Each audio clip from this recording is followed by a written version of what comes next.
What's going on? I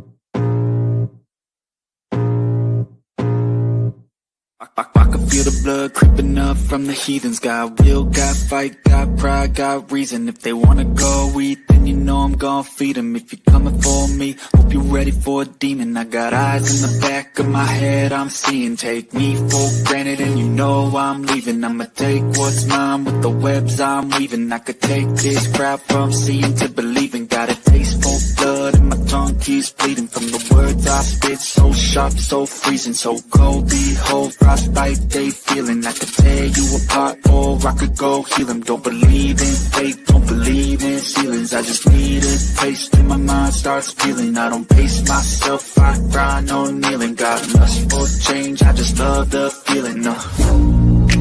I ain't gonna give up. Got too little time, I'ma live up. Head down, push forward through the tough times. Cause anything worth doing is a tough climb. I ain't gonna give up. Got too little time, I'ma live up. Head down, push forward through the tough times. Cause anything worth doing is a tough climb. Cause I'ma live life for the fight, yeah, I'm here to get it. I got drive, got sight, always have a vision. I don't lie at night, I be in my feelings. I'ma be fine, need time, and I'll soon be winning. I live life for the fight, yeah, I'm here to get it. I got drive, got sight, always have a vision. I don't lie at night, I be in my feelings. I'ma be fine, need time, and I'll soon be winning. I can feel the blood creeping up from the heathens. Got will, got fight, got pride, got reason. If they wanna go eat, then you know I'm gon' feed them. If you're coming for me, hope you're ready for a demon. I can feel the blood creeping up from the heathens. Got will, got fight, got pride, got reason. If they wanna go eat, then you know I'm gon' feed them. If you're coming for me, hope you're ready for a demon.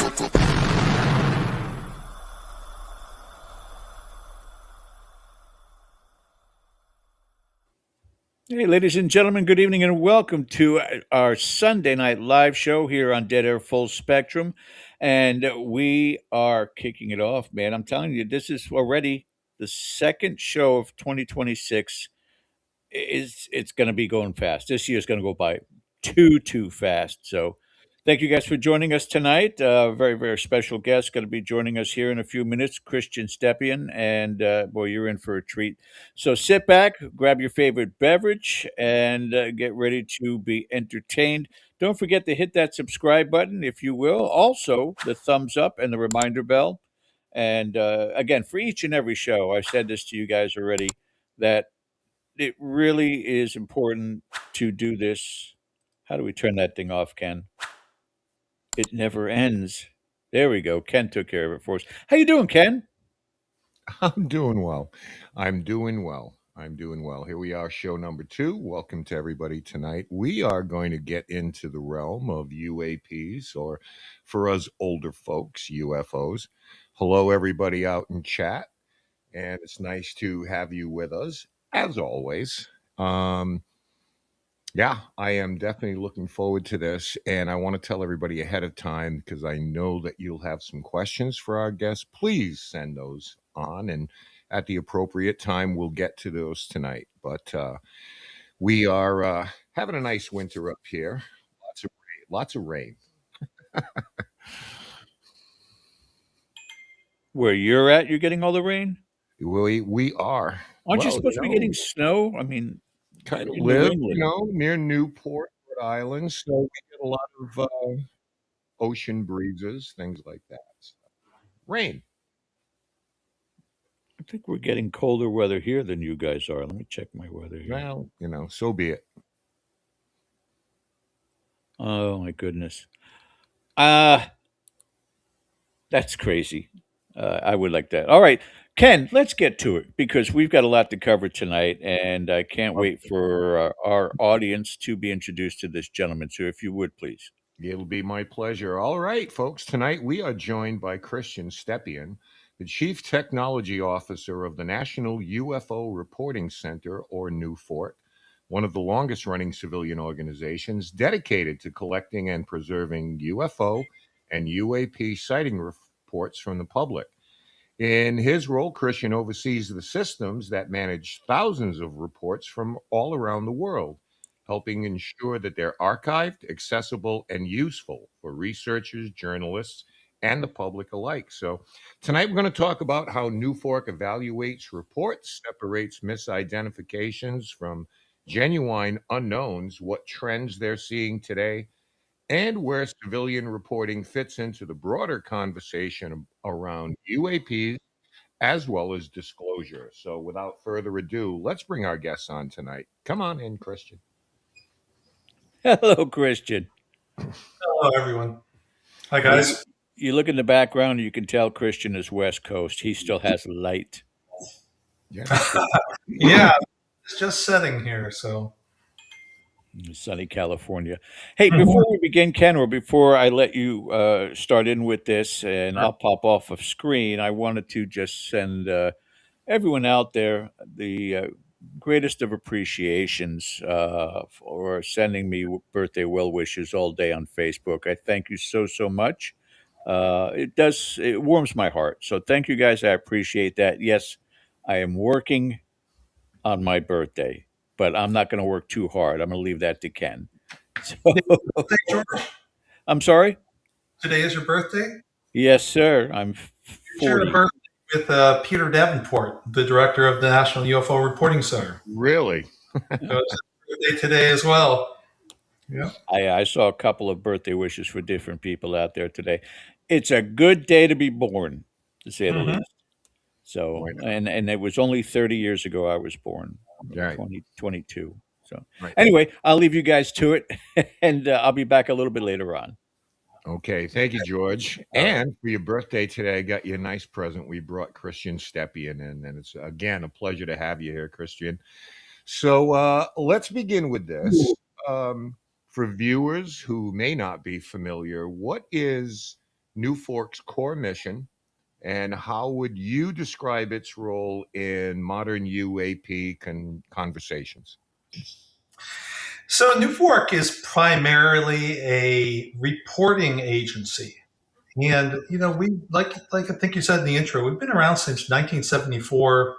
We actually just celebrated our 50th anniversary last year. And what we do is extremely straightforward. We take reports when people see UFOs, UAPs, strange things in the sky. We will take their sighting report, we'll document it, and we'll put it out there for the public. We've recently started doing investigations. We try and promote the subject. We try and help people understand what's going on. But just the fact that there is a place that people can come to tell their stories. For so long, the government's been poo-pooing the subject. You back in the days of Blue Book, you could potentially report to the government. That kind of shut down back in the late 60s, and then NUFORC popped up to kind of fill the void. So that's what we do. Yeah. Now, as the chief technology officer, what are your primary responsibilities? And secondly, how's technology reshaped how NUFORC operates today as opposed to earlier decades? Well, the obvious, you probably had a lot of notepads you were writing things on. Well, I came along when the internet was just starting, and I started about 30 years ago. And we were one of the first sites on the web that dealt with ufology. So we actually had a site up in 1995, and we're putting reports out to the public before anybody else was, before MUFON did, before anybody. And over the years, the technology has evolved to basically allow us to collect videos, to basically put up nicer interfaces, to do some analysis, to do things like mapping. So primarily the technology that I'm involved with is the technology of how the data is presented back out to people on the website. Yeah. And the technology for collecting the reports, that's improved over the years, from very rudimentary forms that we started out with to more sophisticated forms today that allow you to submit videos and photos and use maps to spotlight the location and things like that. But back when NUFORC started in '74, it was all over the telephone. So Bob Gribble, who ran the center back then, simply had a telephone line that was what he did was he basically created red stickers that were about the size of a business card, mailed them out to police stations, FAA offices, airports, and things like that. And the sticker said National UFO Reporting Center with a phone number. So when people got these in the mail, they would stick them next to their telephones. And when people would report UFOs to local agencies, they would then call Bob, who dutifully reported them and, wrote them down on paper and kept files and things like that. So, Yeah, grassroots. pretty much. There are a lot of our subscribers, and we have these discussions on the show who've had experience with video. And I strongly urge them to file a report. But for those folks out there, what specifically, or when someone submits a UFO sighting report to NUFORC, what information are you specifically hoping that they include to make that report useful? Well, the more information, the better. Obviously, we want the basic things like the time, the date, the location. Pictures, obviously, if they can get a photo or a video, that's tremendously helpful. We really like it when people can submit sketches of what they saw because for some reason it's virtually impossible to get a good photo of a UFO. We've gotten a few over the years that have come in, but nothing dramatic. So, Well, everything happens so quickly. yeah. And I think that's an underreported part of this whole thing with cell cameras now. Like, where's the video? Where's the photos? And I think people do the best they can, but not all experiences last 5 minutes, 10 minutes, 20 minutes. Some of them are pretty instantaneous, so it's difficult. Yeah, some are over in a few seconds. There's also a lot of cases where the cell phone fails. The aliens or the UFOs, whatever, can interfere with technology. And sometimes if they don't want you to get a good picture, you just won't get one.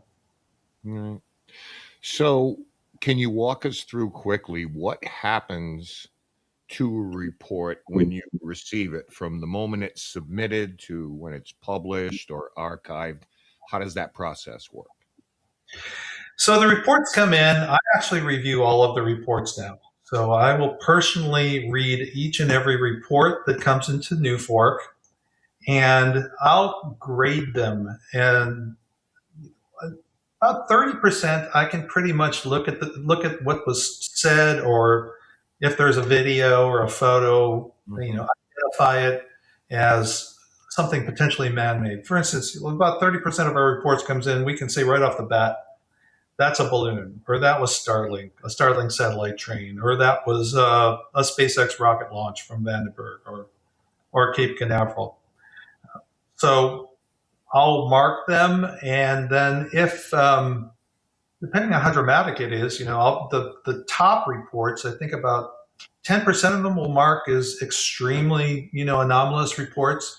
And if you go to the website and go into our data bank, you can see those under the tier 1 reports. And those are the ones that we really feel are most descriptive of the truly anomalous nature of the phenomenon. These are the things where people are seeing, triangles the size of a football field hovering over their house silently, or, seeing an entity, or experiencing missing time, or having kind of a big ball of plasma approach them and do intelligent maneuvers and then take off or pass through a wall or something like that.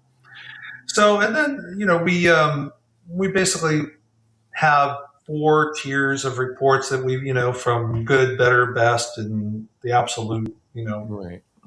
most impressive ones are out there. And we put them out there for people to see. So it's really pretty straightforward. Are there certain red flags that might suggest the report may be a misidentification or something astronomical rather than an unknown aerial phenomenon? Because a lot of times in your database, I can read notations, and I don't know if it's you that's making whoever, but you'll say what they saw was a planet Venus, or what they saw was a star. So I'm sure that when you get that information at what part of the sky that it was, that all of that goes into the evaluation. Mm-hmm.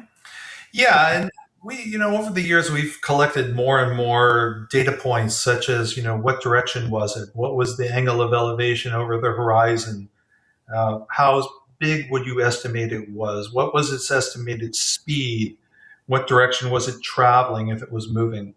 So, in the case of it's something like, a lot of people report a very bright light in the sky that's not moving, and we can go and look at an application like Stellarium and basically reproduce what the sky looked like at exactly that moment and identify, hey, that was Jupiter or that was Venus.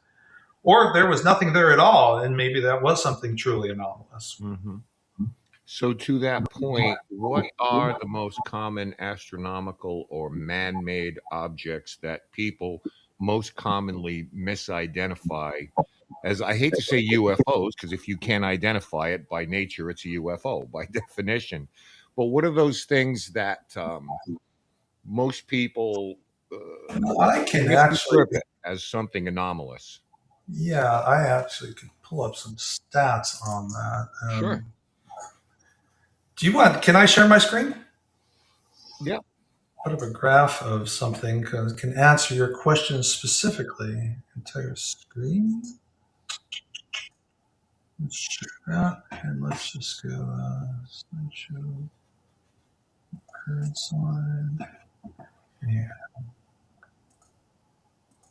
So here, this basically, I think, answers your question exactly. The most common thing that's misidentified, we think, are drones. Rocket launches are next. Balloons. There's a lot of sightings that we can pretty much look at the video or the description and say that's a balloon. Aircraft. Tons of Chinese lanterns. Chinese lanterns can actually be really dramatic because they look like a big orange plasma orb that's floating by. And if you've never seen one before, you can certainly imagine that it might be something otherworldly. Starlink, meteors, planets, stars, satellites, birds. We get a lot of searchlights that people see and they misidentify those. So that's kind of the big breakdown of what we see. I remember the first time that I saw Starlink. I think we're getting that feedback again, Christian. Oh, sorry. Yeah, turn that. Okay. So I remember the first time that I saw a SpaceX launch. Mm-hmm. I thought it was the end of the world. We were outdoors at military complex, and this thing was in the sky. And I had never seen it. No one's ever seen it. And we honestly thought it was the end of the world at that point, or something was going to crash. So we've become a little bit more aware of those things as the years have gone by. But I mean, for example, I live in the flight path of 4 major airports: LaGuardia, JFK, Logan, and Providence. So it's not unusual. I mean, you get used to seeing things like, landing lights and things like that. But when people see these things that don't make sense, it's almost like an ontological shock, because you see something in the sky and immediately whatever you're familiar with, that's an aircraft. And then suddenly it displays behaviors that you're not expecting and not used to. And I think that those are the things that are most interesting, because in this day and time, people know what aircraft look like. They know they make sounds. Most people. Most people. Mm-hmm. But that is a big thing for me, as far as the layman, the average person that doesn't have a telescope out there, and they're not well versed in patterns and movement of planets and stars. It's easy. But how can an average observer differentiate between all of those things? I know it's a long answer, but when you see something, what is the first thing you should be looking for to eliminate rational explanations? Well, I think just be out there looking at the sky. It's hard to say what a rational observer would say and what an average person would know, because so many people have different experiences of how much time they've spent looking at the sky. Somebody who doesn't spend a lot of time looking at the sky may go out and see a dramatic contrail at sunset. We get a lot of reports like that people think are a UFO. It's just a matter of being familiar with what's out there. What are standard aircraft navigation lights look like, with red and green blinking lights on the wingtips and a bright white light in the center of the craft, things like that. So, does NUFORC ever follow up directly with witnesses yes, for clarification and additional detail? Yes, we do. So, and as a matter of fact, for most of our history, we did not. We did follow up with certain people and talk to them on the phone and things like that. But about a year and a half ago, we actually started our own investigation team. And we now have 4 investigators that will follow up on reports. And if you go to our website and go to the data bank, and you can actually see all of the reports that were investigated and read through. And again, the ones that are being investigated are certainly, we put our attention to the most dramatic ones.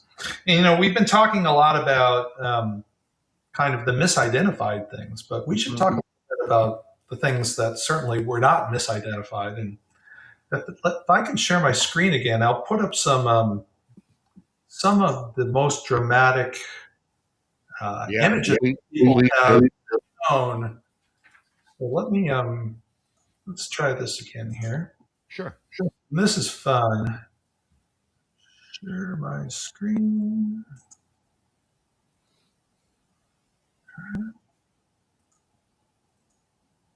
And I am going to just go to our website.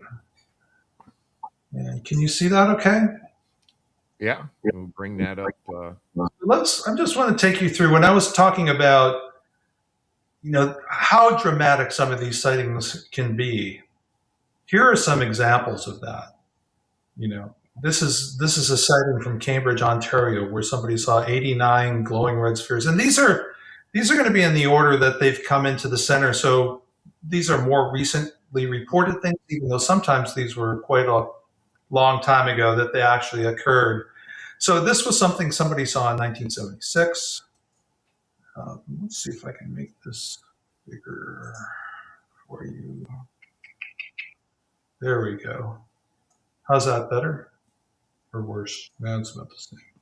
Yeah. I'm gonna keep it bigger. This is a picture that somebody saw in San Vicente, Brazil. Of a giant glowing sphere that was hovering over the city. Triangles. Again, I spoke about triangles. This was seen in 2024 in Knox City, Tennessee. And again, what's interesting about a lot of these triangle reports is that these things are gigantic, and they're basically either completely static in the sky or moving slowly past you, and then suddenly they'll zip off into the horizon in a split second. Here's another good one of what somebody showed, the size of some of these. Hovering over a house, extremely large, the size of a building, again, making zero sound.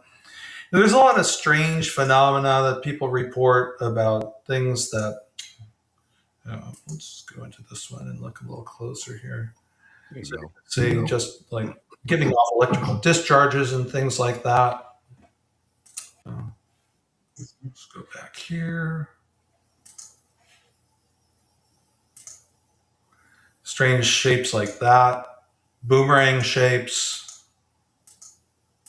tic tacs, aliens, triangles, your classic flying saucers. So these are the kinds of reports that when somebody sees something like this, it's obviously not something that's man-made. They're not mistaking a saucer hovering over a lake for an aircraft or a drone or a balloon. It's something truly anomalous, right?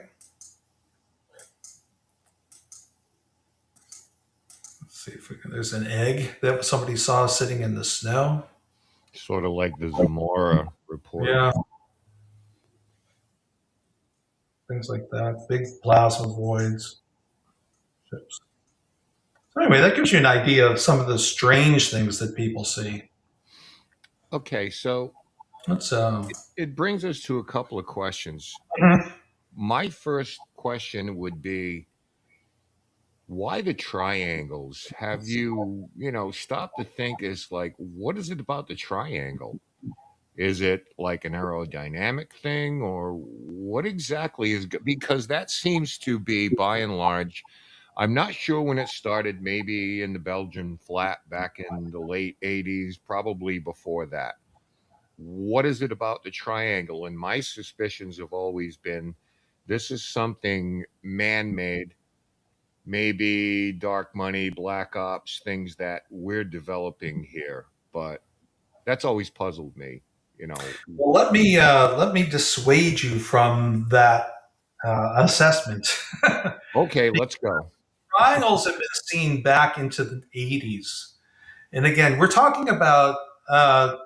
You saw some of those pictures. Triangles the size of buildings Right. that are hovering. I mean, there's no aerodynamics that's keeping these things aloft. They're completely silent, and then they can accelerate instantaneously to Mach 5, Mach 10, Mach 20, and disappear over the horizon. So the characteristics of these things are well beyond any technology that we've had, certainly back in that time frame, and even today. We don't have things that can do that.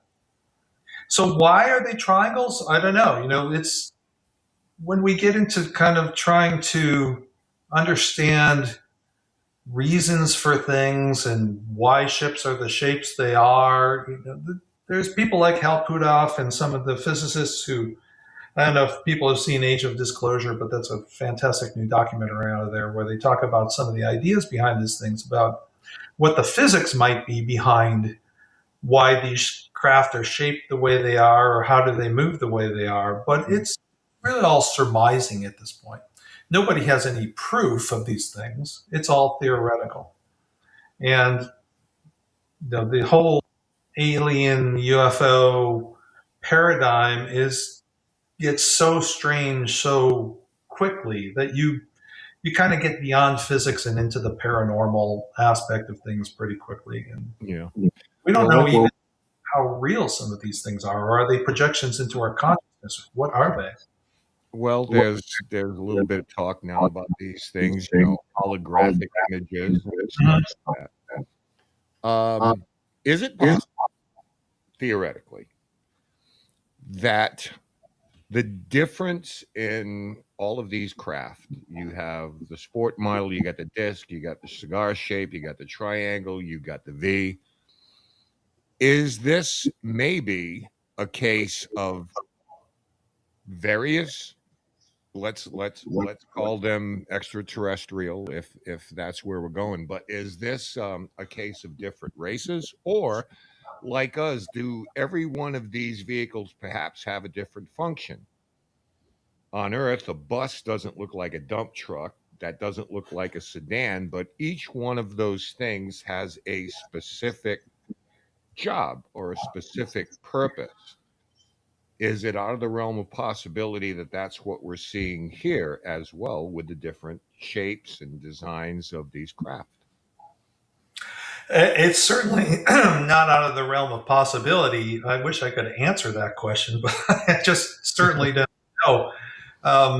It could be that it's different,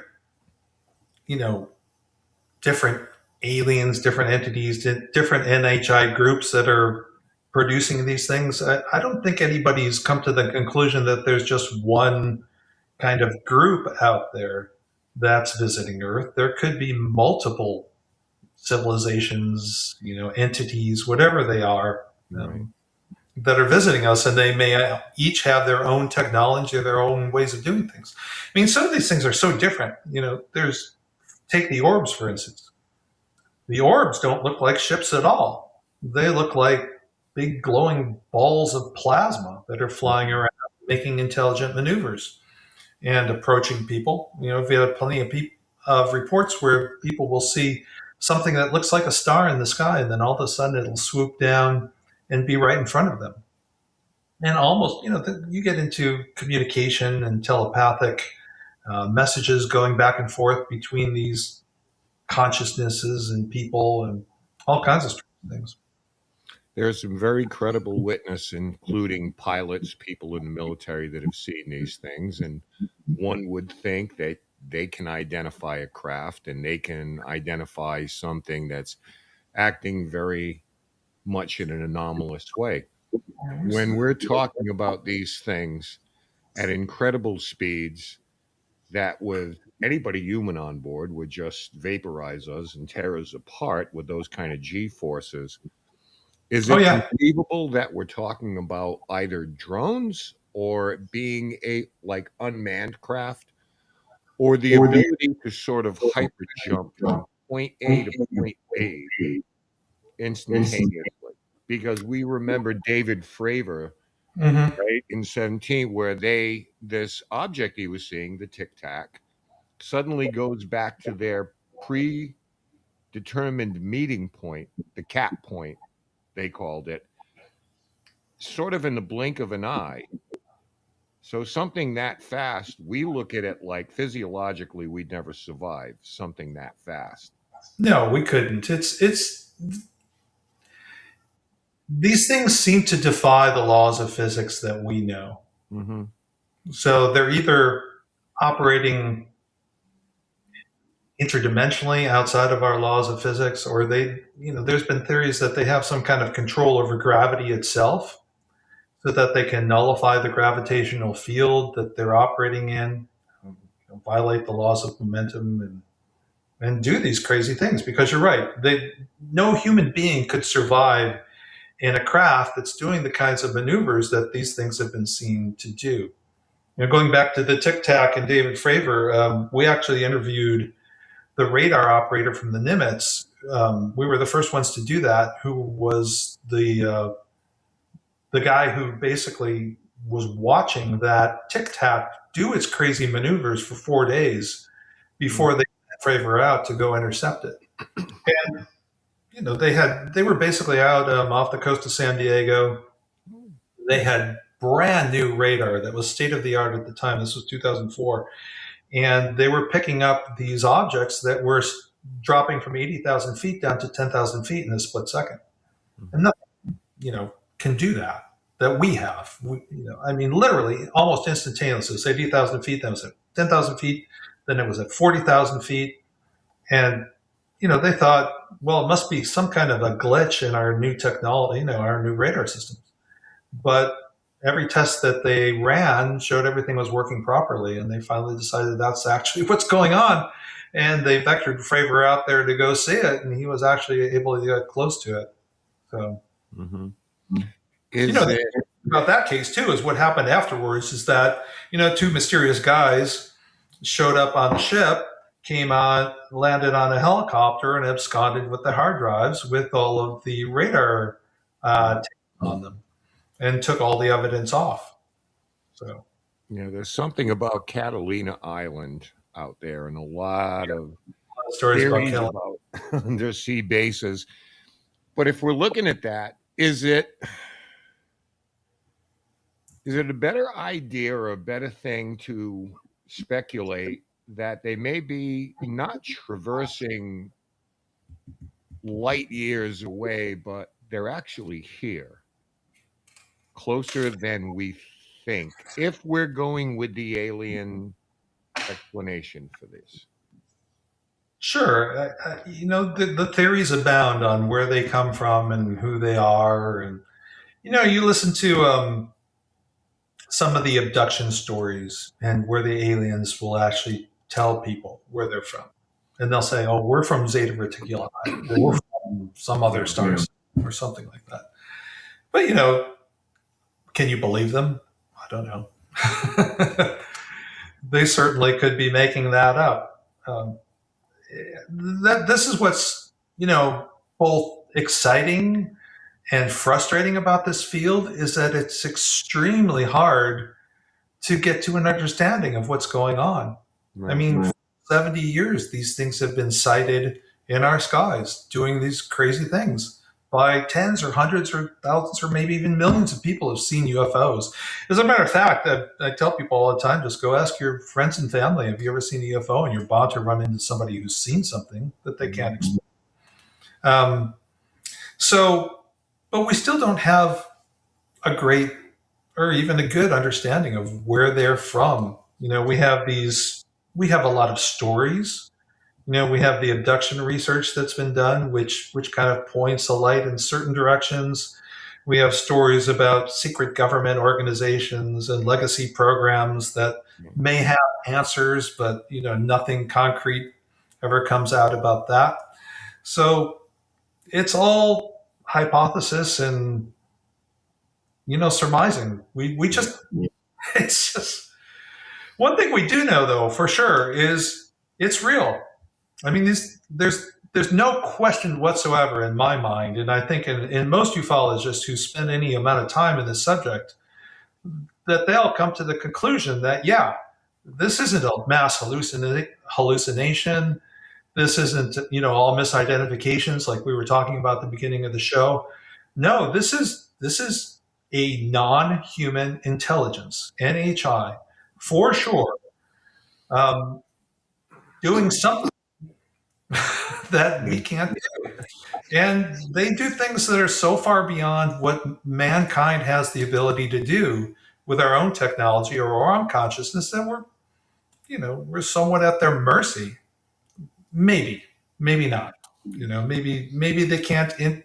Maybe they can only penetrate into our world so far. Maybe we have some defenses, consciousness, psychic, whatever it is. We don't.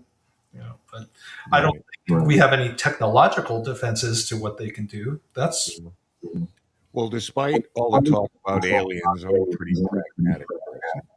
yeah. So an unidentified object is simply that. And it's not always a case of rushing to judgment on those. But in a practical sense, with the hearings that have taken place and people coming forward and whistleblowers and disclosure, and I mean, we can get into that. But these things, excuse me, these things present a national security risk because they are in flight paths of commercial airliners, of military operations. And a lot of pilots have reported back that they felt a great sense of danger with the behaviors of these things that just seem to be toying with them and are curious about what they are. But with these things in flight paths, the way they are and operating with impunity, to me, for right now, until we can decide exactly what they are, that seems to me to be the most important factor of this, that there is a present danger that presents itself with these objects behaving the way that they are. Sure. I mean, Ryan Graves has been out at the forefront of that. And you've probably heard the story. I'm sure, I don't know how many of your listeners have heard the story, what happened over in the Atlantic, but, where our Top Gun pilots were out training in their Atlantic training ranges, and they were running into these clear spheres with dark black cubes out in the middle of nowhere in the Atlantic Ocean. And literally, they felt that they were at risk of a collision with these things. Back and reported it, and basically it went absolutely nowhere within the military. Meaning either somebody in the military already was aware of this or knew about it, or just didn't want to touch the subject with a 20-foot pole. For so long, if you reported a UFO and you were a pilot, you were at risk of being grounded. You scrubbed. So this culture and this this kind of prevalence of fear of reporting things was out there for a long, long time, and it wasn't really until recently that that's begun to change. Yeah. Well, I'm going to go ahead and Bureau is involved, and the subject is certainly getting a lot more legitimacy than it had in the Mhm. past. Yeah, I definitely want to get into some of these meetings, and everybody wants to know when this is going to happen. Hmm. So I don't know if we're going to be able to tell them when, but at this point, I think I want to bring George in here for a little bit before we head to the top of the hour. And I will be back, Christian. Thank you so much. Okay, Ken. Oh, I think you're on mute, George. Yeah, I do that so you guys don't hear me the behind the scenes. My apologies. No. Thank you, Ken, again. Christian Stepien, our very special guest tonight. And I want to dig into some things here that I'm curious about with my just inert cynicism uh, of human beings. So people report their sightings to you. I believe this is going up again more than half a year ago to a year ago, somewhere around 190,000 uh, pieces of evidence that were sent to you. You dismiss about 25% of them because just Hmm. obvious things that come out there. So the remaining parts of that, what's the What's process? uh, it's actually extremely straightforward. We grade them, on a good, better, best kind of a scale, and we put them out on our website for people to see. So it's So not a scenario where you report to anyone no, governmentally, no, no, no. because that's Pretty where my much, cynicism falls. our reports are out there in the web, and we've really been the only organization that has been doing this for such a long time that has basically, made the information public. So that's kind of been, extremely important to me personally, and Peter as well, that we're not trying to keep this information to ourselves or put it behind a paywall. We're trying to get this information out to the public, and whether you're in the government, you're in the university, or wherever, you can get access to this, and you can do your own research and dig through it and read the reports for yourself and see what people are saying.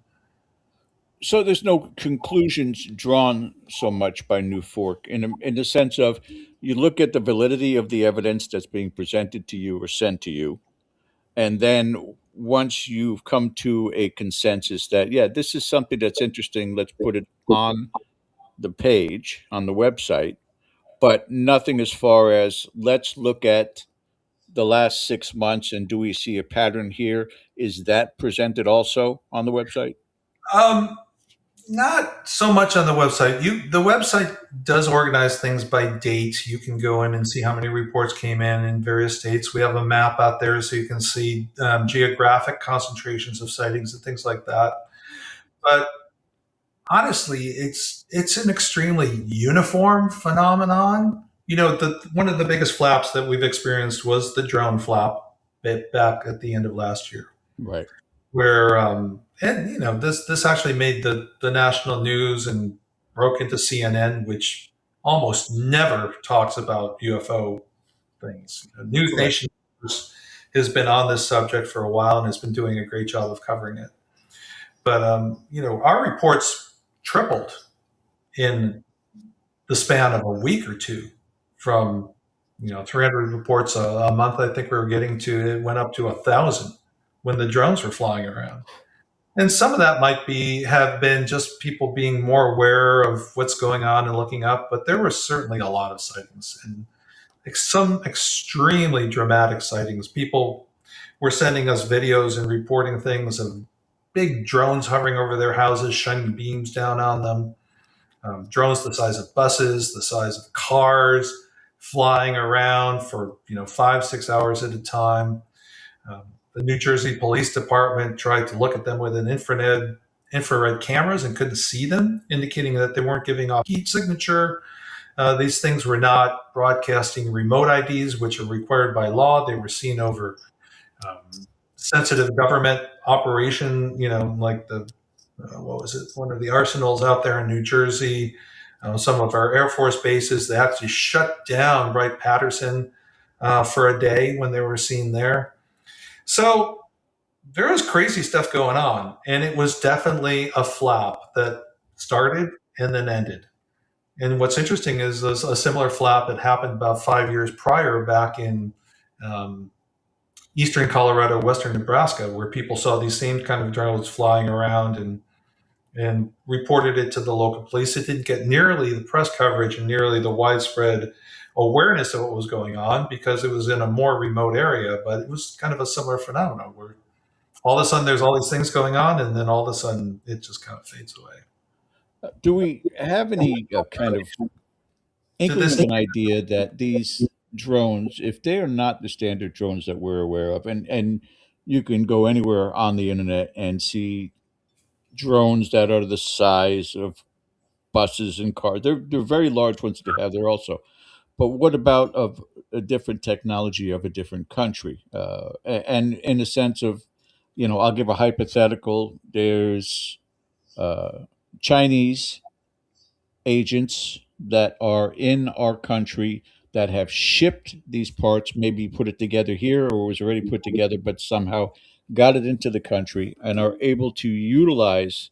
And it's a completely different system than what we see with the drones that we use here. And they're the ones that are doing it as some sort of a spy technique. Does that ever cross your table or cross your mind? well, the theory has certainly been bounced around, but I personally don't subscribe to that theory just because it seems extremely implausible to me because of the sheer amount of these things that were flying around. I mean, the mayors in New Jersey were all up in arms. They were walking out into their backyards and seeing them for themselves. They were everywhere. So it's hard to imagine, some stealth ship from China being off our coastline, launching literally hundreds or thousands of drones to fly over the New Jersey countryside for some bizarre reason. It's again, it's one of these things that just remains a mystery. It's Nothing makes sense about it. So No, I'm it's hard just to come up approaching with it. something that makes any sense. No, I'm just approaching it from Occam's razor perspective and just trying to say, it's sensational uh, to believe that it's anything extraterrestrial in the commonplace mind of scientists, or, one of my favorite sayings is science as we know it.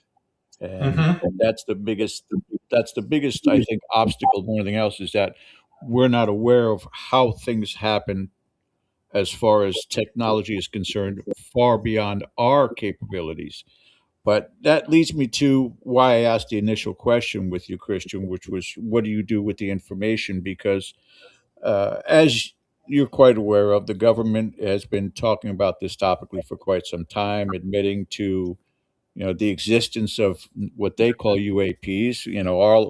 Our lives it was UFOs, but I'm a firm believer. Again, this is my cynicism that anything that the government can weaponize, they will weaponize.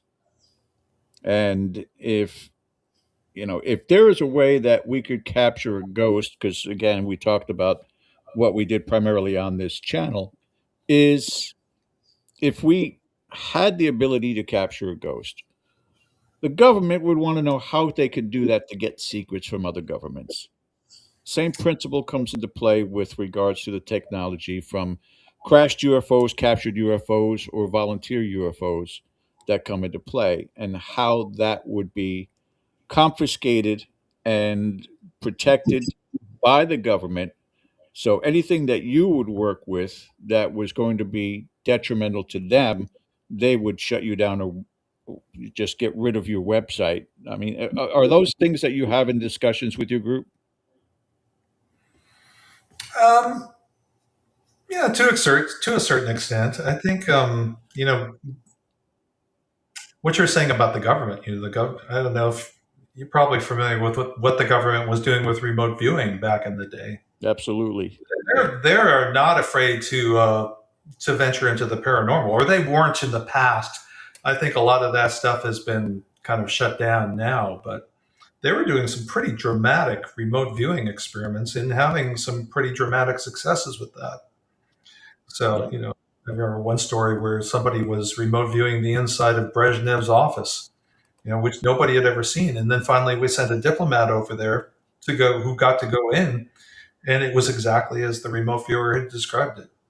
So, Yeah. I mean, it's this is where you get into all these crazy things. Like people have remote viewed alien bases on the moon, things like that. Now how much credence do you give something like that? I have no idea. yeah. No, it's a slippery slope. Yeah, it really is. I find myself a lot of the times though sitting there again feeling that in any of these circumstances where there's advancement opportunity that the government wants that first crack at it, see how they could turn it into a um, defensive or offensive force that they would use. Um, Absolutely. we're Yeah. talking about right now what was happening in Cuba with the sound weapons. I mean, there's a million possibilities that are out there, but you guys have to, I guess, in a sense, have that expectation that something may come across your screen, something that somebody sends to you that is potentially validating of what is just going on in the field as far as UFOs are concerned, that you might get that knock on the door. Well, did we lose you? Or did you put something up, Christian? Or we lost Christian for a second? Yep, we did. All right. It could be the aliens. We talked about that before the show began. Christian, you're off screen. We've lost you. Go ahead and log off and log back on again if you can still hear us, because we lost video and audio from you. Yep. The Men in So, Black are yeah, dealing this with is that the Men right in now. Black. I was coming up on Men in Black. Look what happens, Ken. Yeah, I know. Which I can tell that funny anecdote because I see there's a few new faces that are also in chat too. Back in the blog talk radio days when I first started Dead Air, 17 years ago, um, that particular website gave you the opportunity to see who in the world was watching your show or listening to your show. And there were three that were always on top. Yep, just don't have We a can hear video. you. Okay. No, That's no okay. worries. George. Just, bring it back up on screen here if you want to still try to work on the camera. I'm telling a very, very quick story for everyone. Mhm. But while I was doing the show, and you looked at top three geographical locations that were listening to the show. One was Florida, which made sense because that's where I was based out of, still based out of. The second one was California, made sense because at the height of doing the show, that was at the same time at the height of the paranormal shows that were on TV. So it would make sense that people were listening for the chance to either have us do a show or just topically who was coming on as guests. The third was Virginia at the Pentagon Oh, that they'd be listening in. Langley is watching you, George. Yeah. So we sat there always trying to, scratching our heads, trying to figure out why they would be listening in, but it's what they do. They just constantly want to look at us and see whether or not there are any breakthroughs in what's going on. It's kind of terrifying that Big Brother is right there keeping an eye on what's going on. So Yeah. anyway, any success with the camera there, Christian? I'm going to be switching to a different camera. I think that'll fix it. So give me a second here. Well, what we can do, George, if you want, we can go to break a little bit early, give Christian an opportunity. I should be there. Yeah, that's perfect. We'll do that. We'll take our break at this point in time, Christian. That'll give you a chance. If you got to log off and log back in again, and then we come back on the other side, we'll continue our conversation with you. We'll be able to see you on the bottom of the screen, Christian, when you come back. Okay, sounds good. All right, guys. So we're going to go ahead and take our break at this point in time. When we come back on the other side, we'll continue our conversation with Christian. You're watching Dead Air Live on the Dead Air Full Spectrum channel. We'll be back right after this. We'll be right back after the commercial break. I was built to last with the webs I'm weaving. I could change the past with all I'm achieving. Got my foot on the gas, never stop competing. If you break like glass, then this life's gonna end. I wanna be the best in the game, invest in my name. Check no restraints, I'm obsessed with the pain. I ingest, I retain, assess and I change. Possessed by the thought I'll be free one day from society's restraints. Money, clout and fame, mud, disease, a plague. We all love to hate, have to play the game, have to make a name. All our insecurities are on display. This is war with the enemy, think that it was meant to be. Living in a time where disease is on every screen. I won't let them fester me, I know most are festering. Negativity is a plague for the mentally weak.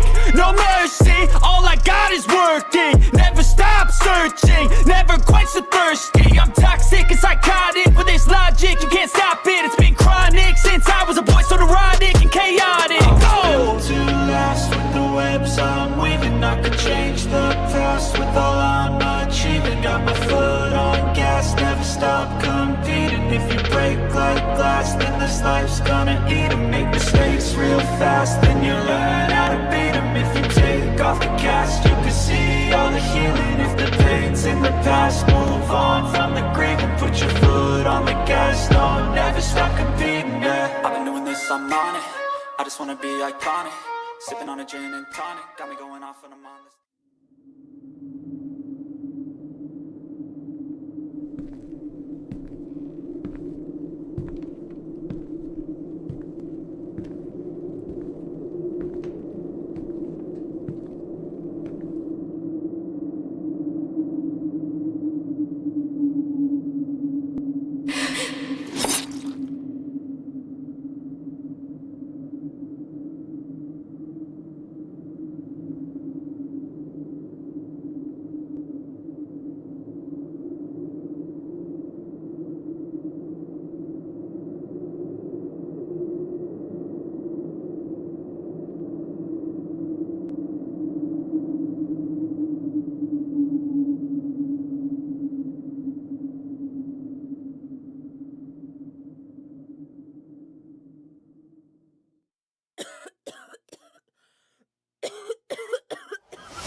I can tell we need to talk about things, so I'll let you start.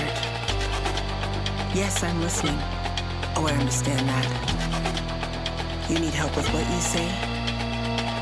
Oh, that's crazy. That's crazy, because the last time that we talked about this, I felt like I was really clear. I gave you everything that you needed to hear, but you're still asking me for more. No, I'm just trying to understand what you're asking for, because the only thing that I can't really describe right now is how angry I am about you not listening to what I said before. You're just not listening. You're projecting and you're not listening. You're not listening. No, you're not listening. All right, what do you have to say? I'm listening. You make me feel like I'm losing my mind. I said it, and you're still not understanding. I've given you everything that you've been looking for. What else could I do? What else can I give you? What else can I say? What else do you need from me?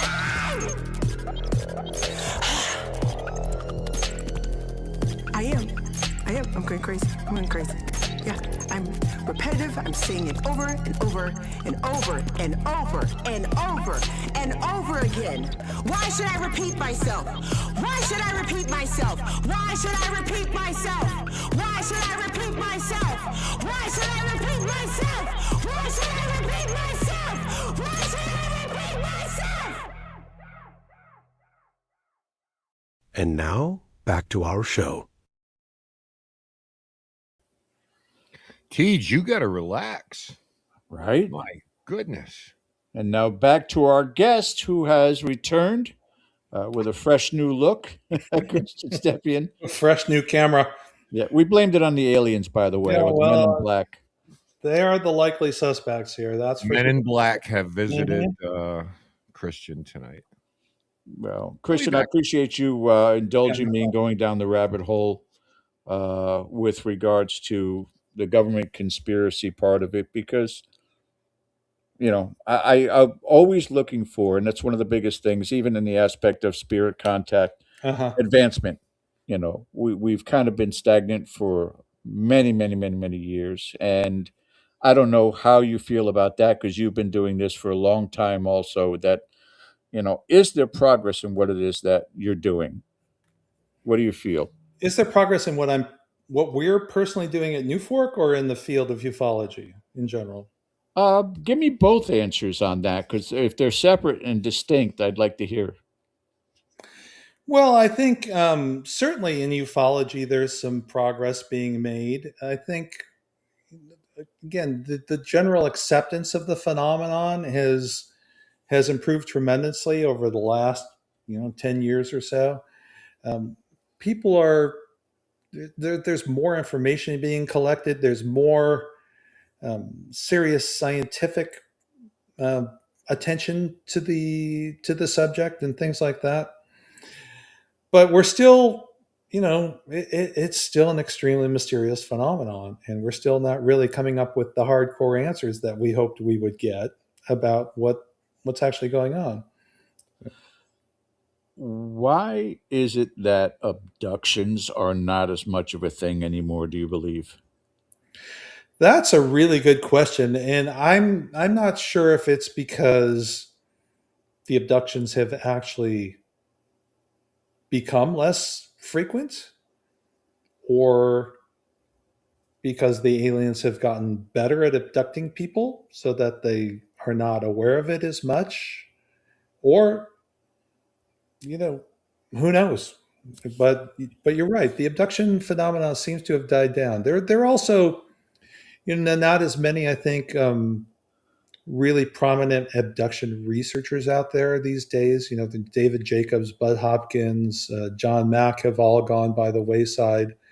There's still plenty of people doing things like that and working with hypnosis. And there's a lot of people, when we talk about hypnosis, we have to really be clear that a lot of abduction experiences are remembered completely without hypnosis. So there's a lot of, just plain straight memories of things that happen to people. Uh, The, but the telltale sign of the abduction is normally the traumatic experience behind that. But if there are still abductions happening but aren't as barbaric anymore, it might be somewhat, as you said, it's more of an acceptance in society today about UAPs, UFOs. So maybe that abduction part of it, people find themselves more accepting should that circumstance befall them. Mhm. And in in today's day and age, the way our world is, some of them are probably saying it's a running joke we've seen a million times. Take me away from all this chaos. Yeah. So again, I wonder a lot of the times if there's something that is still critically missing with regards to the information as to these extraterrestrials, different species from everybody keeps talking about that. We have no evidence of it other than firsthand uh, encounters that people talk about, but no hardcore evidence. Nothing's been presented to us yet to be able to say this is A, B, C, D, E. Right. And think about what the actual, the typical abduction story is, which is, somebody's laying in bed, all of a sudden they see, these 4 3 foot 4 foot entities at the side of their bed, and then they levitate off their bed and then they pass literally through the walls of their house out into Right. a ship. So what does that mean? Obviously it's not a they're not literally, passing through the walls of their house. in the standard physical sense of things. Nobody can walk into a wall and pass right through it. But there are more metaphysical, paranormal type of things that can happen that might explain some of that. Maybe this is going on in another dimension. Maybe it's more of an astral type of phenomenon. Who knows? Then you get onto the ship, and you hear about the experiences that people have there with you know reproductive experiments going on, and alien half human babies, and hybrids, and training sessions, and people constantly being told that they're special, and they're being trained for something that's going to be really important in the future. But God forbid that you should remember any of this when you wake up in the morning. And another frightening thing about abductees is when they try and recover their memories, and when they try and go back and recall these things, there's almost like a hypnotically implanted trauma that comes up that blocks them from talking about that. And they will literally shut down and stop talking about it I because compare it. I trauma. compare it a lot of the times to people who are in traumatic accidents, and your brain cannot process it Yeah, and shuts down that memory. Something like that, your brain's not going to be able to process right away. There's no way. right. Interesting, very interesting. Well, I Um, think there's certainly some intentional uh, hypnotic or some other kind of suggestion giving to abductees to not talk about what's happened to them. That I firmly believe that it's not just trauma of the experience that's stopping them, but the aliens have intentionally implanted something in their consciousness to block them. That would make sense. I want to shift gears on Hmm. that particular topic and talk about ideology, or the human belief factors behind that. I've said this on numerous occasions when we've had guests from your field on before, so our regulars would know right off the bat where I'm going with this. But Hmm. we have a problem, uh, an existential problem when it comes to making contact. And the reason I say that in terms of stepping forward, we always talk about the fact of disclosure. Well, disclosure works both ways. All right. It's not the government that needs to disclose. Well, if the extraterrestrials want to disclose, who's going to stop them? Hmm. They can land in Central Park, come Yeah. out and say, "Hey, we're here." Problem of it is, and I think that's where they comprehend and completely understand the human factor, is how stupid we are as a species. And they could come out and decide to do the talk show circuit, meeting the extraterrestrials. And one of the main things that's going to come out is, do you believe in God? That's a no win scenario, Christian. That's a I no know. win I know. scenario. Because if they are very science minded or totally science minded, and they say, well, there's no evidence of the existence of a supreme being. It doesn't happen in all of our travels throughout the galaxy. We've never come across that. Right away, it's a heretic. They're satanic. They're against God, and that kind of that kind of evidence is powerful and dangerous when you're talking about a world that is 95% religious. Yeah, indeed. I mean, that's been discussed widely. That that may be why the government is holding back from disclosure, because it would just shock too many people. Yeah.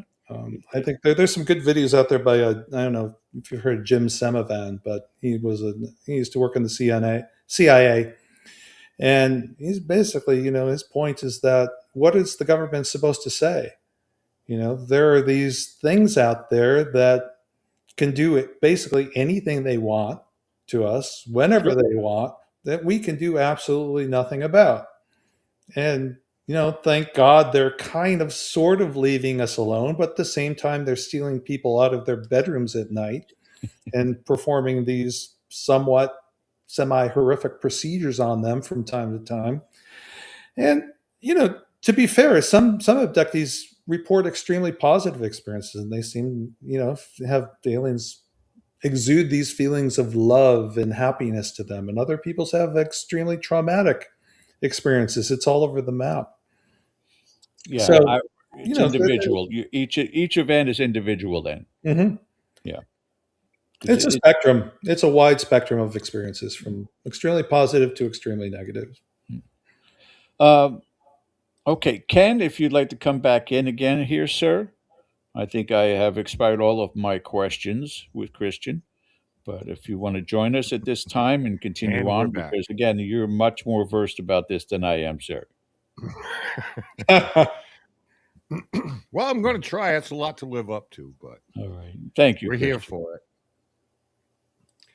All right, Christian, I am back. Thanks for hanging with us. Sure. Okay. So the first thing I have to say is a remarkable amount of people in our chat are discussing their own experiences, Ah, their own sightings. yeah, let me So I check. would like to encourage you to please, take some time, submit a report, get your thoughts together, whether it's a sketch, get your details together, submit them to NUFORC, because these are the type of things that matter, because sometimes there's correlations between these things. And I'm sure that Christian will check for a similar sighting in your Mhm. particular area, because they're looking for those common denominators, and you never know unless you report it. And it's also a great resource, newfork.org. They go state by state. Check your own state to see if people have made a similar report, shape of the object, the time, and stuff like Mhm. that, because these databases are invaluable. They really are. Yeah, So, or you can go into our map and actually zoom in on your own neighborhood and see what's been reported right around your house. right. So, a few things I want to get into. One, we're kind of touching on the committee hearings and things like that. Hmm. I've always been of the mind that if it wasn't for civilian programs like NUFORC, there would be less disclosure. So I think they're a valuable resource, and they serve a tremendous purpose in terms of giving people an outlet, somewhere to go without judgment, to, put their thoughts out there, give their reports. The bigger question is, I know that there's been some good with these hearings. I'd like to get your thoughts on it. I know we're impatient for the big ball to drop.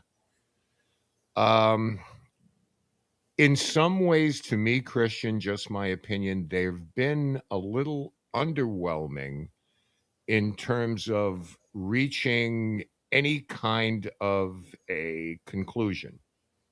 We know the things are out there, we know they're concerned, but unless you're sitting in a skiff, what are some of the difficulties these witnesses have? Obviously, there are things that are classified. There's a whole thing going on, but we're impatient. It's not moving fast enough for us. So, can you give me, from 10,000 feet, your own thoughts on these hearings, the good, the bad, the ugly? Yeah, well, I think the classification, the top secret nature of a lot of what some of these people seem to have heard or know is certainly a huge roadblock. And, you're right. What they're saying inside of skiffs is not what we're hearing out here in the public and on YouTube when we watch the hearings. Um, Again, I think a lot of these people are very frustrated that they can't say more, but they are sticking to their security oaths and honoring what they agreed to. Uh, you know, some of the big frustrations too are with some of the legislation that's been people have been trying to push through, like the UAP Disclosure Act, which has been basically almost passed for the last 2 or 3 years, but is kind of like failed in the last few moments, Mm-hmm. which would expand whistleblower protections and basically give people more of a right to tell what they know and outside of their without breaking their security oaths. So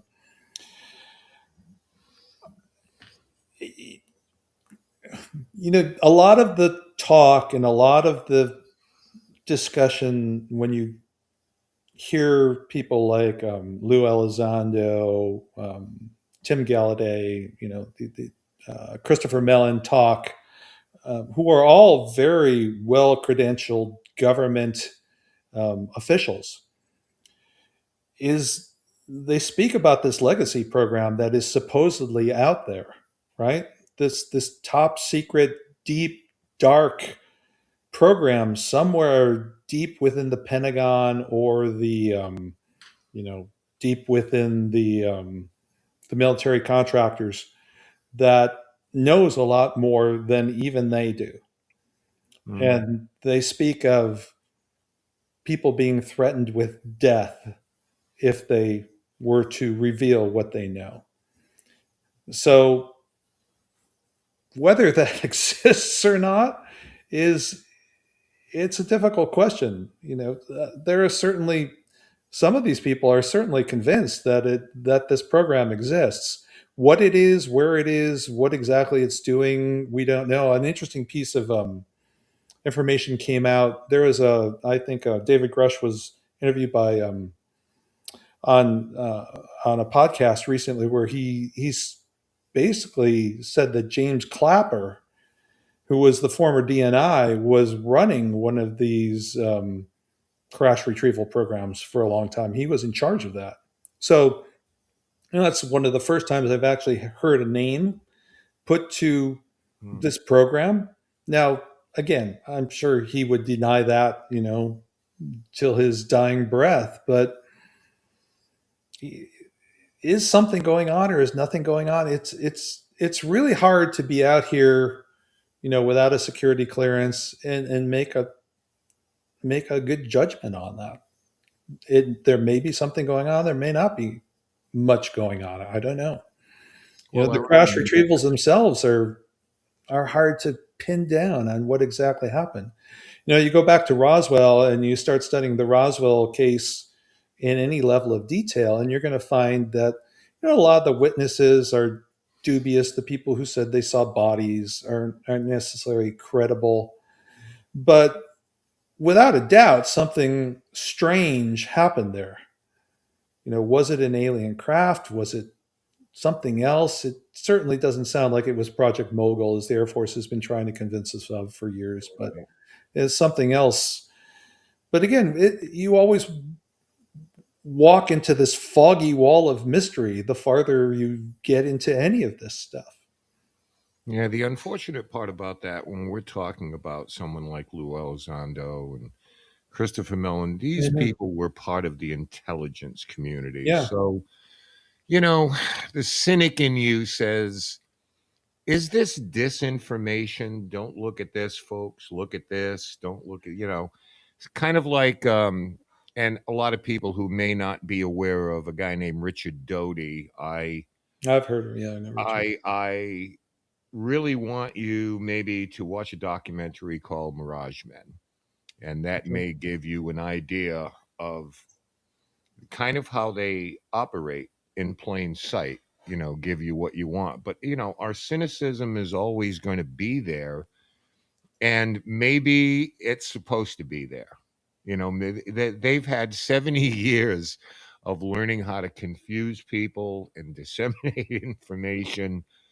So I feel like in a lot of ways, we're playing catch up, and I'm just not sure if we're ever going to get there. Yeah, it's tough to say that Lou Elizondo is a disinformation agent. I mean, he would have to be putting on, he deserve an Academy Award for his performance if that's what he is. Hmm.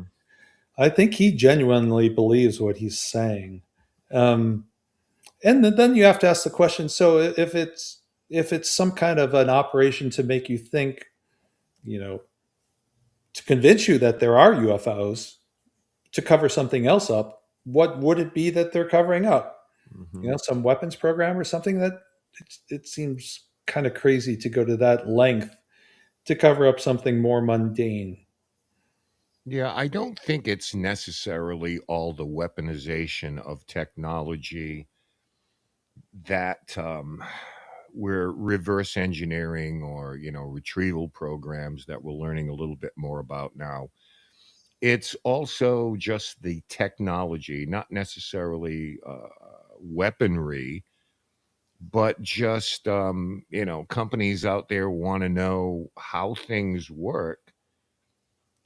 Except for free energy, that's never going to happen. But you know, military industrial complex, and I am the furthest thing from a conspiracy guy, Christian. I Yeah. have to admit, but I've been so immersed in this since I was a kid, and it's just around the Scrabble board, and we Yeah, end up back exactly. here, Yeah, round and around we go. not pass go. Mhm. You know, um, let me ask you about this because one of the things that came out of that Department of Defense statement that they made a few years ago after 2017 and the Navy videos came out, Mhm. they talked about that from that point, they were going to start examining things like radar data. Their sensors would be better, their radar would be upgraded. And from that point on, they're going to pay more attention to these things. And the first thing I thought of is if you're going to do that, you're doing it at the expense of some of these older reports. That why can't we go back and look at the Lonnie Zamora case and some of these things that happened in the 50s, the 60s, the 70s? Um, because it seemed to me like don't discount those things Mhm. because there wasn't, Photoshop and a All lot of right. these things Yeah. back then. These were, I mean, these were reports where it seemed like, I mean, you had your crackpots back then too, but these people for a lot of it had nothing to gain, especially pilots who took the chance to report this, knowing that they were probably going to get scrubbed or given a couple of weeks off, for observation on these things. So, I mean, that's the thing that bugs me. We can't discount what happened 30, 40, 50 years ago either. Yeah, well, there's an interesting project going on in Albuquerque, New Mexico right now with Dave Marler. And Dave Marler is a ufologist. He wrote the book on triangular UFOs. It's actually, Mhm. that's the title, Triangular UFOs. But he is got a facility in Albuquerque where they are collecting all of the any old documents or reports that they can get their hands on from some of the you know, defunct organizations like NICAP and CUFOS and all these things. There's going to be a gigantic library. There's vast amounts of information. I mean, they have filing cabinets after filing cabinets after filing cabinets of reports and investigations and diagrams and things like that they're all going to digitize and basically make available to researchers to go back and look at some of these things because there were some extreme, like you said, Lonnie Zamora and those cases, extremely dramatic things happened back then. Right. To some very credible people. Extremely credible people. Okay, so now we found out, and you'll have to refresh my memory on what the code name is, crash retrieval programs. That now some of those people who worked on one, and forgive me if I can't remember his name, but supposedly there was a video from his helicopter where they I were thought, yeah, yeah, yeah. lifting an object. And I mean, there's a wide range of opinions on those things. It doesn't look right. I mean, I'm not sure what I'm looking at, but Me neither. I'm not sure what I'm looking at either. And I'm I forget his name too, but apparently that video was not from the craft that witness was. The witness that was interviewed by Ross Coulthart was not, that video was not from his helicopter. It was from somewhere else, mhm. supposedly. Yeah, Yeah. And again, those guys went out and started their own little program called Skywatcher, and they were getting funding from VC people to go out in the desert and try and psychically summon UFOs. And apparently they were having some success, and then mysteriously they shut down. Hmm. So, How about we talk about some place that's on everybody's mind now because it's, it's a TV show. And I'm talking, of course, about Skinwalker Ranch. And Skinwalker Ranch. we go Yeah. from Bob Bigelow, we talk about Harry Reid getting involved, and we talk about investigations. Mm-hmm. Is it a good thing or a bad thing when suddenly these things become dramatized and they're on TV? And of course, once Hollywood gets a hold of something, all bets are off.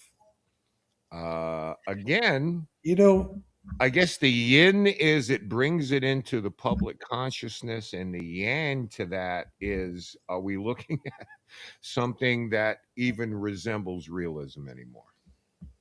well, Skinwalker Ranch is an interesting. I'm a fan of Skinwalker Ranch, the show, and what those guys are doing out there. And I think they are actually really recording and trying to study some extremely anomalous stuff. Like messages showing up on people's cell phones and just weird stuff.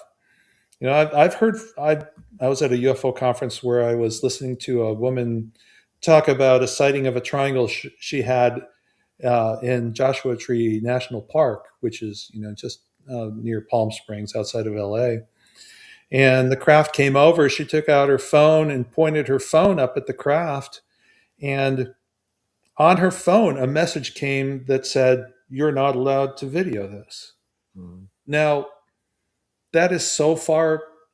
I'm not saying it's a credible story, but if it's true, that kind of stuff is so far beyond what we think is capable. You go back to the stories of what the missileers experienced out in Minot Air Force Base when the UFOs came over their missile Mhm. silos and basically shut the system down. By somehow they got into the technology, which was what 1960s technology at the time, and were able to actually control it. Without they didn't get into the wiring or anything like that. Somehow they had a ship hovering over the missile base and shut the whole thing down. And the Boeing engineers came in afterwards, analyzed everything, studied every wire, and couldn't find anything wrong. So whatever it is, when you get into their ability to interfere with our technology, it's mind-boggling what they can do. No, it's On the Skinwalker Ranch show, some of the really amazing stuff was just when everything breaks. yeah, They it's come out, very they hire somebody to come out with a super high tech, high powered telescope and try and point it at a certain place in their, vertical portal, whatever it is. And the thing just breaks down for no reason. It's never broken down before in its life. All the UAPX guys' equipment broke down as soon as they went out there. How, how's that possible? What does it mean? Mhm. It's Again, unnerving the amount of sightings over not just nuclear bases, nuclear oh yeah. facilities. Um, so I don't know if it's a. I mean, everybody would like to think they're benevolent, they're worried about us, and but Yeah. I I don't know. hope that's the case. But there are certain places. I guess Skinwalker is one. There Mhm. is another one. Maybe you're out there too. But there's also Sedona, and there are places like that that are known as hot spots. And the Right. thing to me that they have in common, the common denominator is some kind of geological anomalies about those places, whether it's magnetic fields or what have you. They seem to have those kind of things in common, and I'm not asking you for an answer on that, other than do you find that compelling in any way? Yeah, it's compelling. I'm not sure how clear cut the evidence on that is. That there's some geological anomaly going on with these places. There's almost some kind of paranormal localized paranormal effects It going on. runs a No question wide about that. array of Yeah, those things. Yeah. Yeah. So I don't know. I mean, I just, you're pulling on threads is what we're all exactly. doing here, trying to. But I mean, in the end of the day, and this is kind of where I wind up on this is, reality is what it is, right? Mhm. The whole history of the human race has been discovering new levels of reality and new, we went from not understanding, that there were electromagnetic waves out there to now controlling electromagnetic waves any way we want to and building these incredible technologies. And now we're starting to understand more of quantum physics, and theories are coming out how quantum physics is related to consciousness. And, we're the idea that we even have you know, we have a comprehensive understanding of what reality is at a scientific level is just it's not true. We're not there. There's a long way to go because these things do exist. These UFOs do exist. These paranormal phenomena do exist, but science can't even come close to explaining what that is. Right.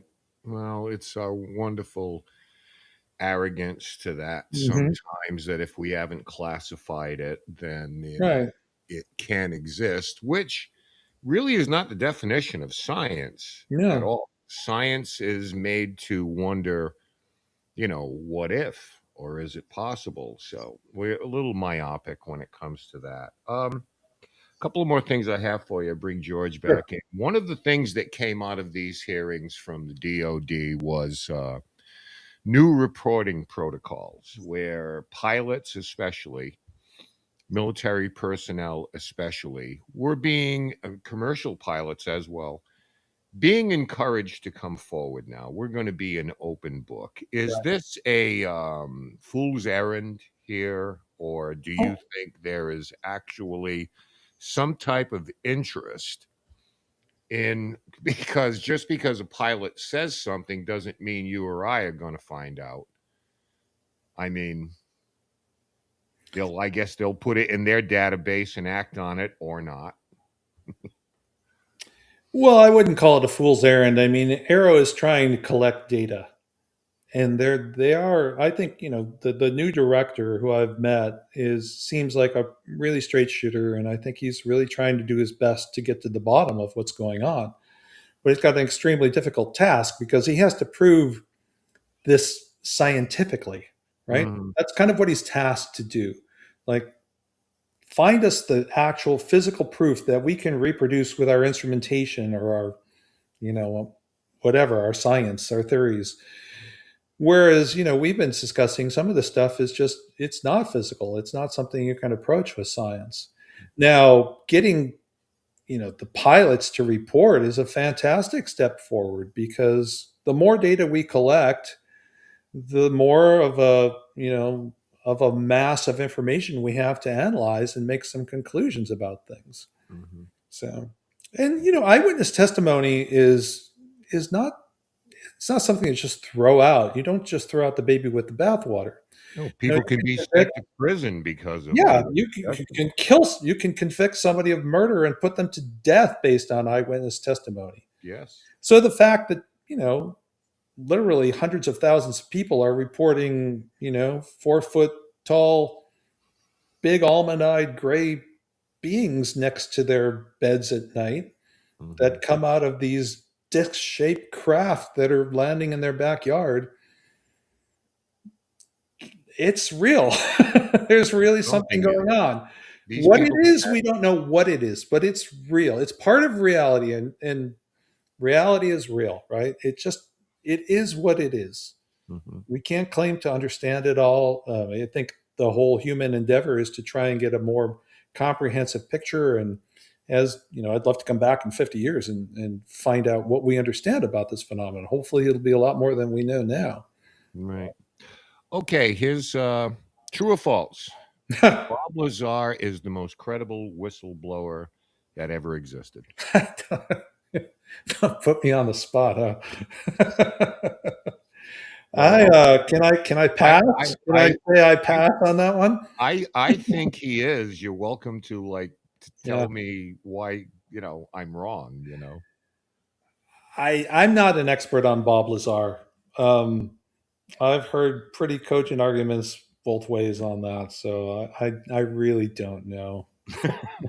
He's never changed his story, and some of No, the he things didn't. he He didn't. reported, Yeah. like the hand that is like a pass key type thing, and then we suddenly find out those things exist, Hmm. but they're around the 80s. So let's put it this way: he's an interesting guy. Oh, And certainly. we'll leave it at that. He's an Yeah, I'm interesting. looking forward. There's supposedly a movie coming out where they've really recreated the craft and done some really make you actually feel like you could see these things and go inside them and Right. feel what it was really like. Right. And the last But, thing, if that is if he's telling the truth, then that means there is a legacy program.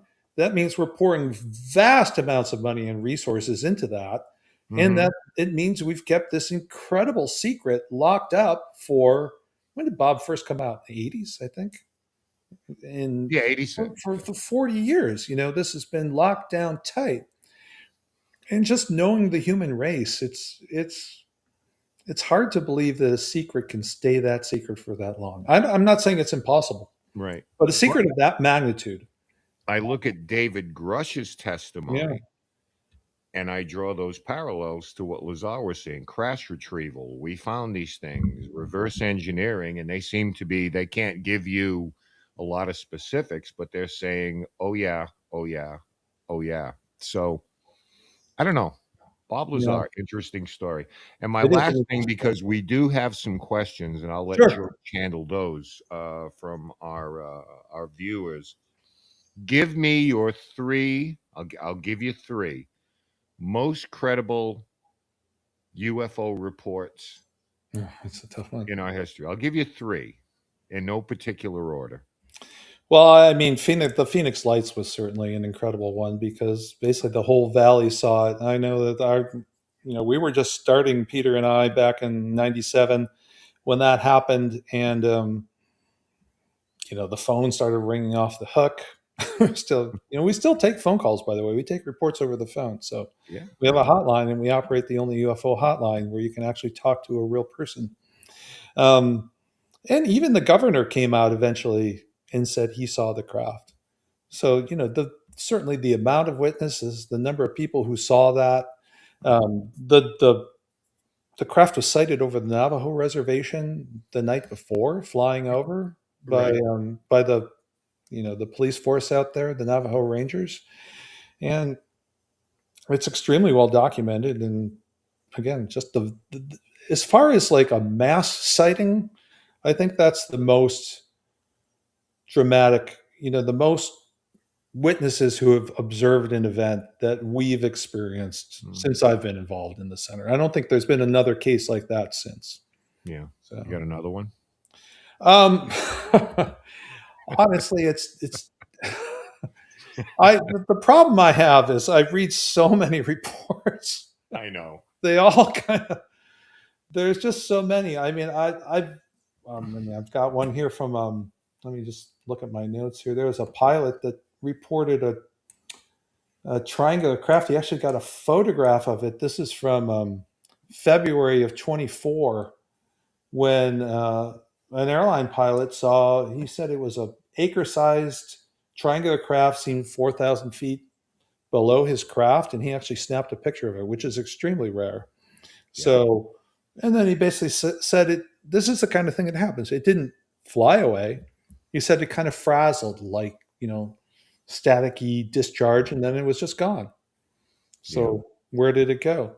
Yeah. We've got reports like that. We've got a report of a woman was watching a star up in the sky, and all of a sudden this star came down to her backyard and turned into this giant yellow plasma ball the size of a Volkswagen.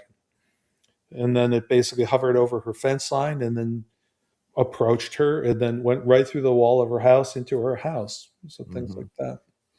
Okay, so we'll narrow it down. If you could investigate one, what would it be? If I You were could, well, we if do investigate them. So, I mean, we do investigate the top Oh reports that yeah, I come know in. you do, but So, historically, oh, in history, yeah, historically, if you I'd love to be had able a to. time machine, I'd love to go back and see what happened at Roswell for sure, yeah, and I, put that story to bed once and for all with what happened out there. all right, George, you want the questions, or you want me to? Okay, so here we go. We have some Okay. questions here. Whenever you're ready, George. We're not going to get out of here tonight. Okay. Dan St. Marie, is there any effort to summarize the sightings each year and put together an annual report? The answer is no. We don't do an annual report. We do postings about once a month where we try and talk about the latest trends and maybe highlight some of the more dramatic cases that are going on. So if you look at our website and you go to the post section, you can see the reports that we did. For instance, when the drone flap came out, we were writing a lot about that at the time. And then we've posted some more recent kind of reports about some of the more dramatic investigations that we've done recently and things like that. Okay. So what else we got, George? All right. Cody and Story. I remember Ken and I, myself and my friend Cody, saw some weird flying thing over Payne House one night. Well, I will send you that video. okay. It was not a Chinese lantern or anything we thought it Mm, was at first because we're all pretty rational. But I'll send you a video on that and a report from great. my headquarters this summer. I hope you'll be impressed by that. Okay, Mm. yeah, we'll send that in, Cody, for sure. All right. Here's a question: what was one of the most baffling cases that was reported? That's yeah. Well, it's just kind of I know. There's a lot of baffling I cases that know. have been reported. Um, I'm still baffled by some of the huge triangles. I mean, they just blow my mind to Yeah. think that these things are out there.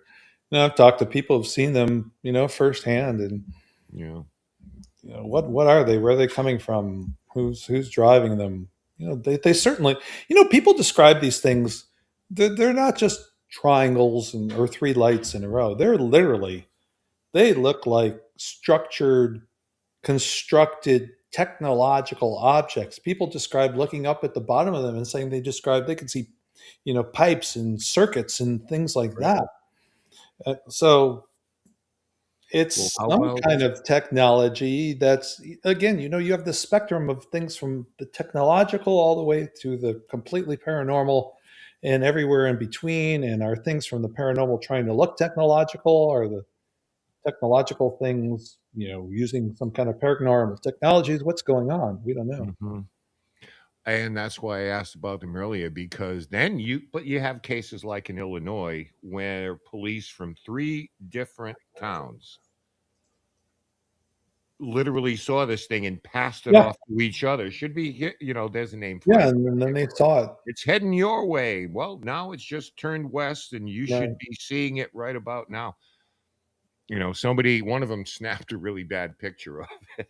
But I would for these are great questions. I would recommend what people should do if they want to really see our best cases. Just go to our website, yeah, go to the data bank, and click on the tier one cases, and you will just get sighting after sighting after sighting of extremely strange things and dramatic things.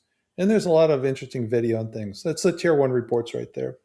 So well, extremely strange. You're a man after my own heart there. yeah, and I love click it. that yellow open link, and you'll see all the details about the case. And On these are our the ones that boggle my mind. That on prove. our group website, I Mhm. actually have linked to the Rhode Island database Oh, that okay. everybody can check because it's constantly updates itself. Yeah.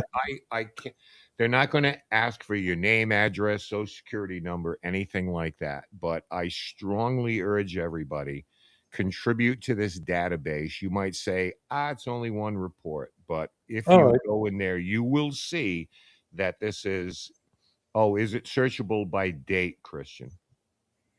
Yes, if you can go in and hone in on any particular date by going in by basically, there's a link right there that says reports by event date. So Mm. Excellent. All right. We have anything else, George? That wrap it up? No, I think that's it. We've covered a lot tonight, which I really appreciate the opportunity to have Christian share a lot of this stuff with us. Let me get us all back up on screen together. There we go. Here we are. But it's fascinating stuff. Again, there's so many questions that are still out there that every layman should at least inquire about, and this website is the perfect place to get started with. yeah, it certainly gives you a picture of how common this is and how widespread it is. Hmm. The only problem more than anything else that I have is that if we have that connection with extraterrestrial somehow, some way, my only question I would have finally for you is what is the best thing that people should do? And I know that there are tiers, as you have on your website, Mhm. for photography. What should they be doing? How should they be doing it? And for direct contact, what would you suggest? Okay, I'm not sure I followed the question. What can you rephrase that a little bit? Yeah, questions in regards to people who have encounters or believe that they have encounters. Let's say first it's the optics part, they want to capture something. Hmm. How should they go about it, equipment wise or handling of those pictures, for a scale, things of that sort? Are there certain things that people could do um, to the aspect of, you know, absolute contact?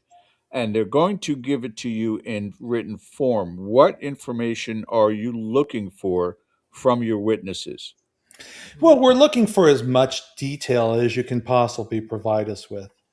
And, some people like to submit reports that are like a single sentence long. Those don't really help us out. We really want to know the full story. What were you, how did this start? Where did you first see the object? Did it approach you? Where was it moving? And we ask for a lot of specific attribute information, like I said, about where it was. So I think the bottom line is if you're actually in the midst of seeing something, if you have your cell phone, by all means, grab your cell phone and try and get in there. But what a lot of people will take a picture of something with their cell phone and they'll zoom in on it really close. That's actually less helpful than giving us some kind of sense of context, like Absolutely. catching the ground along with the object really helps because then we can kind of get some perspective on where it was with a relation to a building or a tree or something like that. A video that just shows a dot isn't super helpful. Hmm. But a video that shows a dot moving through trees and making sudden movements that we can see against a non-moving background is much more helpful. So things like that are things to keep aware of. We do love it if people can sketch what they saw because again, it's extremely difficult to get a good picture of a UFO. Hmm. You would think in this day and age, with everybody having cell phones in their pockets, that we'd be flooded with these things, but we just aren't. And well, for whatever reason that is, I don't know. Usually they're not that close, but you look at some of these drawings and you figure, oh my God, if somebody had a camera, that would have made an extremely dramatic photograph. But Hmm. it apparently is very difficult to get. There are many of you in the chat tonight that were sharing your experiences. Again, feel free. The website Yeah. is running right across the bottom there, nuforc.org. And flood the website. Give them the Yeah. information that they need because they're always looking for that next story. The funny part I was telling you about that cloud formation thing. Here's Mhm. the weird part, and maybe the closing question to go along with it. I can't find it anywhere, including the emails that I sent to Katie Page with the evidence. Those video clips are gone. Well, there you Did go. that happen? Why do you think that happened? That's Geez, those aliens aliens or Men in messing Black. with One your or the other. technology. Hang on. It's Virginia on the line again, George. Pentagon, damn it. The Pentagon. Christian, thank you so much for Yeah, joining thanks, us guys. tonight. It's been a lot We'd of fun. love to follow up with you on a future show also. And, Sure, I'd be happy to. things are always changing within this field. So we'd love to get some information from you as things break along the way. Okay. Well, just keep an eye on the site. The site has always got the latest reports out there, and you can always see what's going on. So, Incredible. Absolutely. Thank you so much for being with us tonight. And thank you all in the audience for joining us this evening for our Patreon members. Town Hall tomorrow night, as usual, 8 p.m. We'll see you there. Until then, guys, have a great rest of your week. Thank you for all the birthday wishes again, and we'll see you soon. On behalf of Ken DaCosta, my name's George Lopez. You've been watching the live episode on Dead Air Full Spectrum. Have a great night. See you soon. I see her rolling up, Uber black Cadillac, high heel boots and a sexy body full of tats. Baby's bad, oh baby's hella bad. After her there ain't no coming back. Wanna take a run at that. I think she's feeling me, turn it up a few degrees. My imagination of her body gets the best of me. Oh gosh, she's such a tease, bitten lips.